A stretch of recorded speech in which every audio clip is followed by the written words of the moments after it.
Il y a Doha, non? Dans la solution. Il y a Doha. Je vais vous dire aujourd'hui. D'ici là, ça sera Togo. Togo. Je vais vous dire aujourd'hui, hein, la diplomatie, c'est une jungle où le plus fort bouffe le plus faible.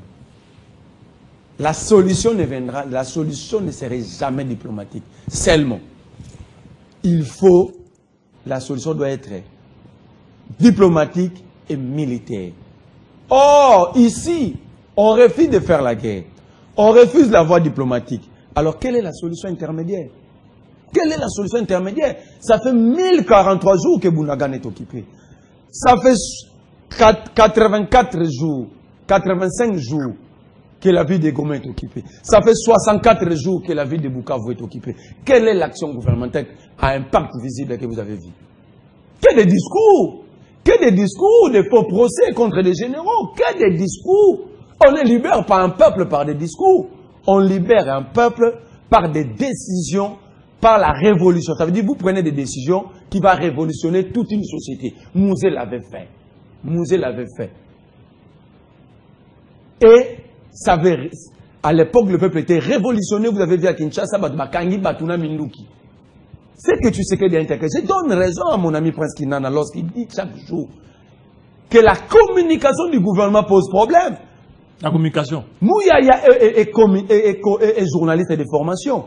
Même vous, vous êtes journaliste, vous êtes aussi journaliste, vous êtes aussi professionnel de communication. Quelle est la communication des crises développée par Mouyaya? Poison rwandais.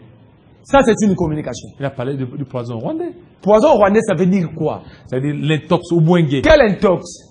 Quel intox? La ville de Goma est occupée, c'est ça l'intox? Donc le poison rwandais, mais nos frères sont sous l'occupation. C'est ça le poison. Ça veut dire si Mouyaya pense que ce qu'il dit poison, moi je crois, c'est Mouyaya le poison. C'est lui le poison parce qu'il est payé. Ces émissions télévisées qu'il organise, que vous appelez abusivement briefing, épuisent les caisses de l'État inutilement. Vident les caisses de l'État inutilement pour aucune communication. Celle communication que j'ai trouvée chez Mouyaya, ce sont ces tenues vestimentaires. Non, tout ça parce que par rapport à ce qu'il est en train de faire comme vous avez un Didier Moumengi. On nous coupe le courant par les rebelles. Vous avez vu la communication de Moumengi? C'était comment? Mais révisionnons tous le vidéo. Comment Didier Moumengi communiquait? Comment le ministre de communication du gouvernement faisait des descentes même dans le quartier? Mouyaya est incapable.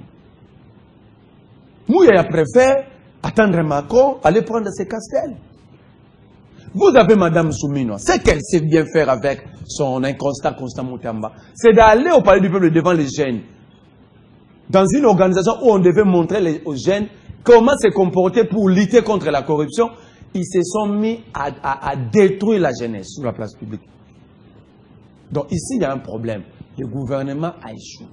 Ça dit le régime a échoué parce que le bilan du régime est construit par l'action gouvernementale. C'est encore une année et ce n'est pas encore beaucoup d'années. Il reste encore 3 ans. Il reste 3 ans. Savez-vous dans une année ce que Macky Sall avait fait au Sénégal? Si on calcule les dépenses que l'État a entrepris. Parce que le Sénégal était en paix, hein? C'était en paix. Les dépenses que le peuple a entrepris pour entretenir ses membres du gouvernement, dans une année, un gouvernement sérieux, on allait voir les avancées. Ça veut dire ici, il faut des solutions. Accuser Kabila, c'est fragmenter la société, c'est blesser encore cette cohésion nationale que nous voulons tous. Parce qu'au jour d'aujourd'hui, lorsque Tshisekedi se moque de Kabila, c'est comme si Jésus-Christ se moquait de Jérusalem. Parce que Kingakati, c'est la source du pouvoir de Félix Tshisekedi. Ce n'est pas moi qui l'ai dit. Kaboun l'avait dit. Kabouya l'avait dit. Tshisekedi nous-mêmes nous avait dit que Kabila était démocrate et sérieux. Mais il y a eu élection, hein?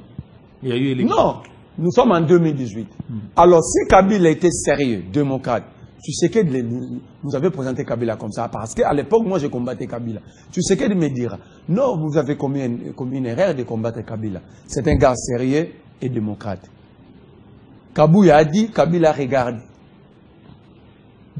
Parmi toutes les formations politiques au Congo, quelle est la formation politique sérieuse? Kabila trouvait que c'était l'UDPS, Kabila donnait le pouvoir à l'UDPS. Donc l'UDPS était d'accord. Lorsque Kabila marchait sous l'article 5 de la Constitution, à leur faveur, Kabila était bon. Mais la question que nous devons tous nous poser, comment tous les gars, tous les leaders qui s'approchent de Tshisekedi finissent toujours à se radicaliser contre Tshisekedi? Nanga, Katumbi, Kabila, Kagame, et j'en pense. Mais Bemba, il est, non? Est-ce que Bemba a encore de ces distances? Bemba, là, il est revenu, Bemba a encore de ces continue distances. beaucoup plus. Bemba s'est fait évangéliste d'une religion morte. Il ne faut pas compter Jean-Pierre Bemba. Il nous a menti ici que Mobondo c'est Kabila. Le chef de Mobondo s'est présenté avec 2 colonels de l'armée congolaise. Alors, où est Jean-Pierre Bemba pour venir contredire ce chef Mobondo? Il a menti à tout le monde.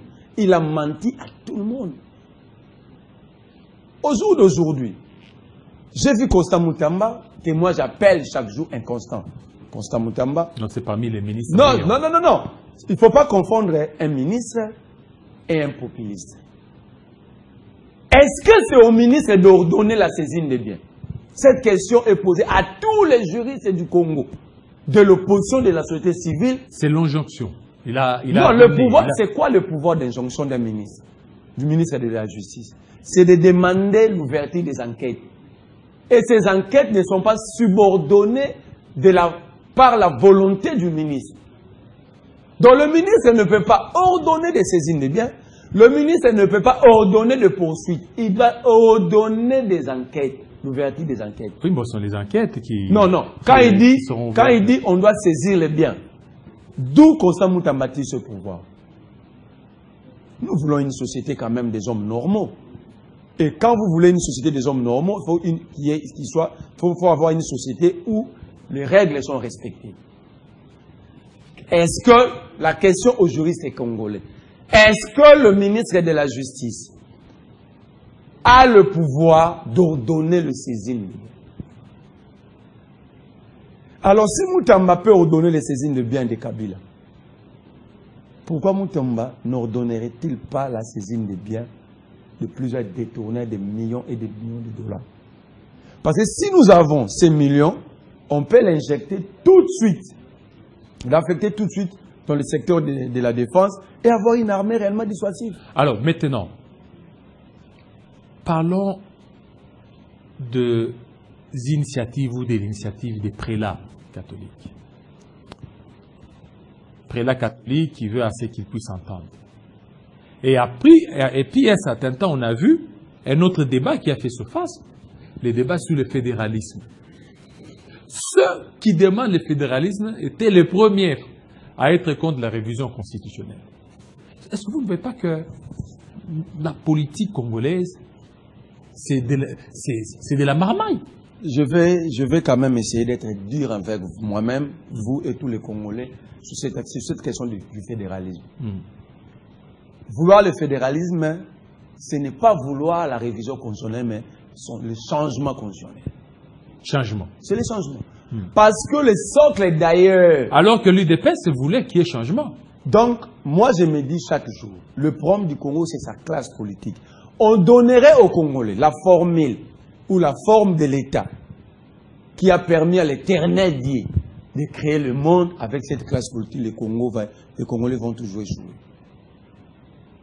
Parce que ce débat ici du fédéralisme et du changement constitutionnel, on vient à peine de sortir de ce débat du changement de la Constitution. Alors je me pose la question, comment celui qui a combattu le changement de la Constitution peut aujourd'hui proposer le même changement mais avec d'autres mécanismes? Moi je crois, j'ai entendu quelqu'un me dire, non, il a proposé individuellement, cela ne concerne pas l'ensemble pour la République, ni le président Katumbi. J'ai dit d'accord, moi je ne vous pose pas la question sur le fonctionnement de l'ensemble de Katumbi, mais nous disons non, parce que le Congo n'a pas un problème avec, le Congo n'a pas de problème avec un tel ou tel système politique. Le Congo a un problème d'homme, c'est tout de sa classe politique. Même si on change de forme de l'État 20 fois avec la même classe politique, avec cette classe politique, nous n'allons rien faire. Nous avons une classe politique des médiocres, des logorés et des gens qui ne sont pas conscients des enjeux de la République. Donc, changer même la Constitution, changer la forme de l'État ne va rien résoudre. Ici, d'abord, il faut la conscience collective de nous tous avant de penser au système politique. Si on ne prend pas conscience, même si on nous donne la forme de la République qui a permis à Dieu de créer le monde, le Congo va disparaître. Parce que l'homme congolais n'a pas un problème avec le système, l'homme congolais a un problème avec lui-même. Deuxième question, la question que vous m'avez posée encore sur le processus des évêques. Mais c'est l'unique processus crédible. Et c'est l'unique processus qui va mettre autour d'une table toutes les filles et tous les fils du pays, y compris la communauté internationale. La solution du Congo peut venir du Congo, des Congolais, mais il faut penser à la géopolitique mondiale. Comment parler avec le monde? C'est une forme d'une conférence internationale sur le Congo. Parce que nous sommes parlé entre nous-mêmes plusieurs fois. Nous avons connu plusieurs gouvernements d'union nationale, mais on n'a jamais réussi à créer de paradigme. Essayons de nous ouvrir. Vous autres, peut-être nous aurons la solution. Mais je crois qu'avec le même figure, qui ont y participé dans plusieurs forums sur le Congo Dialogue, concertation, consultation, Sun City, ces gens ont démontré leur limite. Alors il faut quoi? Il faut renouvellement. De la classe politique? De la classe politique même. J'ai aussi peur. Parce que notre génération, c'est aussi une génération dangereuse. Pas sacrifiée, mais dangereuse. Cette génération, nous avons des jeunes intelligents, mais beaucoup d'entre nous, déjà le danger, c'est qu'ils se proposent et même à la corruption. Comme on a jeune avec Jean-Marie. On a $50. On a défendre. C'est ça le danger. Moi, je l'ai dit l'autre fois, ça fait 2 ans que je l'ai dit. Tout ça, c'est pas par manque d'emploi. Oui, c'est ça. Cette pauvreté est définie dans les officines et décidée dans les officines politiques. Il faut maintenir un peuple dans la pauvreté pour mieux le manipuler. Alors, c'est pourquoi j'ai dit qu'il faut renouvellement de la classe. Il faut que le peuple se révolutionne. Pas prendre les armes ou casser le bus. Mais la révolution, c'est refuser certaines pratiques. Dire non, ici nous disons non. On peut être digne dans la pauvreté, résister dans la pauvreté. Ça peut faire reculer cette classe politique. Moi, j'étais à l'époque, je disais, si tu sais que tu veux réussir avec sa gratuité, il fallait garder Willy Bakoum. Mais tu sais que, excusez-moi, le président s'était laissé manipuler par des gars que je vais citer ici. Un Tony Mwaba. Parce qu'à l'époque, lorsque moi, j'ai mes frères qui travaillent de la famille, qui travaillent à la CECOPE, qui me donnaient les informations. Et aujourd'hui, ils sont en train de pleurer. Les amis de l'Union Sacrée disaient à l'époque qu'il fallait juger Willy Bakoum au stade de martyrs. J'étais parmi les rares qui disaient non. La gratuité était gérée par le président, pas la présidence, le président. Parce que le président, c'était l'unique arme qu'avait le président qu'il pouvait brandir comme bilan. C'est lui-même qui gérait. La gratuité, c'était au niveau de l'enseignement primaire. Mais on ne se pose pas la question. Pourquoi il n'y a plus de frais de fonctionnement en charge des parents au niveau secondaire? À l'époque, c'était décidé par Willy Bakoum. Et c'est au jour d'aujourd'hui que les parents ne prennent plus en charge les frais de fonctionnement de l'enseignement. Alors, on jette des fondamentaux. Vous prenez cet homme-là. Vous le dénigrez, vous jetez l'opprobre sur lui. Au jour d'aujourd'hui, qui peut me parler? Je mets tous les gars de l'Union Sacrée au défi. De venir me dire, après Willy Bakoum, c'est quoi la gratuité au jour d'aujourd'hui? Sous Willy Bakoum, il n'y avait pas de grève comme aujourd'hui. Oui, au début, beaucoup d'écoles résistaient. Vous dites non. Mais après, il y a eu 2 rentrées scolaires, même sous Covid-19, sans grève. Comment est-ce que Willy Bakoum a fait pour maintenir ces secteurs propres? Et comment est-ce que les 2 successeurs de Willy Bakoum n'ont pas réussi? Alors qu'ils sont tous de l'Union Sacrée. C'est là où j'ai dit l'Union Sacrée, c'est un groupe fragmenté. Pourquoi le ministre actuel ou la ministre actuelle ne consulte même pas Willy Bakoum? Groupe fragmenté? Oui. Parce qu'ils sont ensemble. Il y a quelqu'un qui a le spectisme. Vous êtes ministre. Allez les consulter. Allez les consulter. Alors, s'ils sont incapables de se consulter entre eux, comment ils vont nous consulter? Comment ils vont nous consulter? Parce qu'il y a quelqu'un qui est fils maison d'Union Sacrée, qui est expert, parce que Willy Bakonga a plusieurs écoles, c'est un promoteur d'école. Donc ça dit, ce secteur-là, c'est son secteur de vie. Il peut ou ne pas être ministre. C'est comme moi, je peux venir vous consulter. Je vais communiquer sur telle chose. Mais ces Jean-David Kilolo, est-ce que vous pouvez m'aider en matière de communication? Mais ils sont dans l'Union Sacrée, ils sont incapables de se consulter. L'expertise est là. Ils sont incapables de se consulter, mais ils veulent nous consulter. Ça, c'est l'hôpital qui se moque de la charité. Ils veulent nous consulter. Je vous prends un cas. La gratuité aujourd'hui boîte. Il y a un expert, promoteur d'école, qui a de meilleures écoles, qui a réussi dans ce secteur. Il est dans l'Union Sacrée. Il n'est pas consulté. Mais il sort de chez eux pour nous consulter, nous, de l'opposition. Alors, vous ne voyez pas qu'ici, la malaria veut tenter de... Le malade veut tenter de consulter le médecin. Alors, c'est trop dangereux pour la République. Moi, je pense, il faut laisser Kabila tranquille. Il faut laisser Kabila tranquille, il faut laisser l'opposition tranquille. L'insécurité au jour d'aujourd'hui. Qui a réchauffé le M23? Qui a réchauffé le M23? Ce n'est pas Félix Tshisekedi. En libérant le Biamoum ou autre, depuis, j'étais ici en face de vous, j'avais lancé un défi. Qu'on nous montre la loi d'amnistie sous Tshisekedi libérant le Biamoum. Qu'on nous montre l'ordonnance présidentielle portant grâce libérant les Biamoum. Tous les têtes passantes de l'armée du M23. Ils étaient ici en Dolo. C'est Kabila.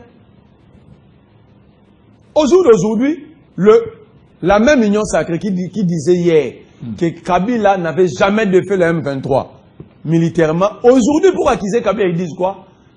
Mamadunda l'avait défait le M23, Kabila l'avait tué. Mais si, prenons l'hypothèse, parce que c'est ça l'inconstance. Mamadunda l'avait défait le M23 militairement, sous le leadership de qui? Qui était le commandant suprême? Voilà, merci. Donc, merci. Oui. Vous êtes allé réchauffer un mouvement rebelle. Vous les avez... Moi, ça me fait mal. Hein. Moi, à 7 heures, je n'ai jamais passé 2 nuits à Béatrice Hôtel ici. 2 nuits. Mais avec mon argent, tu sais qu'il a logé les M23. Béatrice Hôtel. Ben, ça a été démenti. Démenti, le président... Le ministre de l'Intérieur... Non, le président l'avait accepté. Le président a dit... C'est le ministre de l'Intérieur. Le président avait dit... Ils étaient ici à un certain moment. On m'avait demandé de les recevoir. Le président était informé néanmoins. Oui, mais il ne les a pas reçus. Quelle était sa décision après avoir été informé? Il ne les a pas reçus. Non, ce n'est pas de recevoir. Il apprend que son ministre de l'Intérieur a reçu des criminels de guerre pendant 14 mois. C'était quoi la réaction du président? Non, il n'a pas voulu le recevoir. Non, ce n'est pas ça. Il apprend. Parce qu'on lui avait demandé. Informé, ces gens sont à Kinshasa, ils cherchent à vous rencontrer. Le président dit non, je ne peux pas les rencontrer, des criminels de guerre. Après, c'était quoi la réaction du président? Ces gens ont foulé même leurs pieds au centre de formation de la police nationale à Kassangou. Ils sont allés... Quoi? C'est quoi le langage technique? Chez Maman Olive, ici au 18e mairie. Perquisition. La perquisition. La perquisition est légale, mais il y a une procédure à suivre. D'abord, ils ont envoyé des agents de l'État sans documents. Selon ceux qui habitent le parcelle, la concession. Il n'y avait pas de documents. Ils ont demandé les documents. Les agents étaient porteurs d'aucun document. Est-ce que les agents de sécurité n'ont pas besoin d'être sécurisés? Si, prenons par absurdité. Bavure policière ou des agents, il y a résistance, 2 morts. C'est quoi la sécurité de ces agents? Ça, c'est 1, 2. Ils sont allés perquisitionner pour prendre des groupes électrogènes, des panneaux solaires, des batteries de véhicules. Si les groupes électrogènes, si les panneaux solaires construisent des éléments de sécurité, alors il faut récupérer tous les groupes électrogènes à travers la ville. Parce que même dans le bâtiment où abritait le bureau du président, il y a un groupe électrogène. Bon. Au ministère des Affaires étrangères, il y a un groupe électrogène et des panneaux solaires. Ce sont les enquêtes qui sont en train Les enquêtes sur le panneau solaire et le groupe électrogène. Ça va. Merci beaucoup. Il est déjà Donc ici, j'ai dit, oui. tout simplement pour terminer, au lieu de fragmenter la société qui est déjà fragmentée, au lieu de diviser le peuple qui est déjà divisé, Tshisekedi doit jouir de ses prérogatives constitutionnelles doit utiliser, pardon, ses prérogatives constitutionnelles qui lui demandent d'être le symbole de l'unité nationale. Il sera le plus grand perdant aujourd'hui et dans l'avenir comme dans l'histoire si il passe son mandat qu'à fragmenter le peuple. Merci beaucoup à toi, Merlin Vouvou. C'est à moi de vous dire. Surtout de votre passage. Alors, merci à toi, Jocelyn. Nous allons souhaiter un joyeux anniversaire pour terminer. Joyeux anniversaire à Maman Liliane Batenga, l'époux du pasteur Ali Mambo Batenga, de l'église Victory Gospel Ministries, Kinshasa. Alors, joyeux anniversaire à vous, maman, maman pasteur. Plein de bonnes choses à vous, maman. Maman Liliane Batenga, l'époux du pasteur Ali Mambo Batenga, de l'église Victory Gospel Ministries de Kinshasa. Merci, que du bonheur, que du bonheur, que du bonheur pour vous, maman. Des très bonnes choses et merci, merci beaucoup, que Dieu vous bénisse. Voilà, ça n'est fini, fidèles téléspectateurs, 3 heures d'antenne. Merci, merci beaucoup. Vous êtes nombreux, merci à ceux qui nous ont écrit à partir d'Addis Abeba, monsieur Alexis Ndombassi. Alexis Ndombassi, merci. Vous nous aviez écrit. Bonne fête des Pâques, merci. Merci beaucoup depuis Addis Abeba. Merci, merci, merci beaucoup. Merci. Un long message, un très long message. Voilà. Merci beaucoup. Je ne saurais pas tous les lire. Merci. Merci. Donc, vous soutenez beaucoup plus les propos, les raisonnements de Merlin Vouvou. Merlin Vouvou. Merlin Vouvou. Voilà.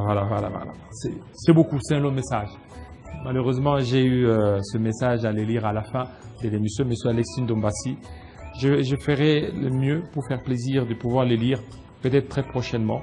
Mais vous aviez certainement allié les idées de Merlin Vouvou. Merci à vous, fidèles téléspectateurs. Restez branchés sur Télé 50 tout à l'heure à 11 h. Ça sera l'édition en langue nationale, 4 langues nationales. Et à 13 h, la grande édition de Christopher Ochokou. Portez-vous très bien. Que Dieu procure la paix dans l'est de la RDC. À très bientôt.